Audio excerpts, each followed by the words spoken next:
কোনো যোগ্য প্রার্থীর চাকরি বাতিল হতে দেবেন না। সোমবার নেতাজি ইন্ডোরের বৈঠক থেকে এমনটাই জানিয়েছেন মুখ্যমন্ত্রী মমতা বন্দ্যোপাধ্যায়। তিনি বলেন, শিক্ষা ব্যবস্থাকে ভেঙে দেওয়ার জন্য চক্রান্ত চলছে। আমি বেঁচে থাকতে যোগ্যদের চাকরি কেড়ে নিতে দেব না, এটা আমার চ্যালেঞ্জ। আমায় যদি কেউ চ্যালেঞ্জ করে, আমি কিন্তু চ্যালেঞ্জটাকে মোকাবিলা করতে জানি। আমি কোর্টকে বলছি না, এটা কোর্টের দোষ নয়, দোষ তো সেই মুখ আর মুখোশদের যারা আপনাদের নিয়ে খেলা করেছে। বাট আমি একটা কথা বলতে চাই, আমি বেঁচে থাকাকালীন যোগ্য প্রার্থীদের কারো চাকরি কেড়ে নিতে দেব না। It is my commitment.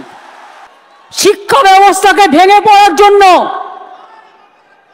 ভেঙে ফেলে দেওয়ার জন্য, শিক্ষা ব্যবস্থাকে ভেঙে ফেলার জন্য একটা চক্রান্ত চলছে, একটা পরিকল্পনা চলছে। 9, 10, 11, 12 টিচাররা gateway of the higher education তারা তৈরি করে। তারা অনেকে খাতা দেখছে, তারা অনেকে গোল্ড মেডালিস্ট আছে, তাদের জীবনে ভালো রেজাল্ট করে এসছে। সবাইকে চোর বলে দিচ্ছেন, সবাইকে অযোগ্য বলে দিচ্ছেন। এই বলবার অধিকার আপনাদের দিল কে? আমি সরাসরি চ্যালেঞ্জ করছি। আর এই রায়ের পেছনে কিছু খেলা তো নেই। সেই খেলাটা কে খেলেছেন? একজন প্রধান বিচারপতি স্টে করে দিচ্ছেন।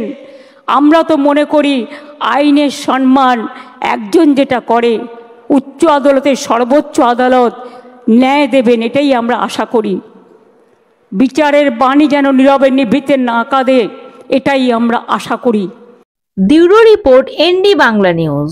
সবার আগে সব খবর, সঠিক খবর পেতে ফেসবুক পেজটি ফলো করে এবং ইউটিউব চ্যানেলটি সাবস্ক্রাইব করে রাখুন আর শেয়ার করতে ভুলবেন না।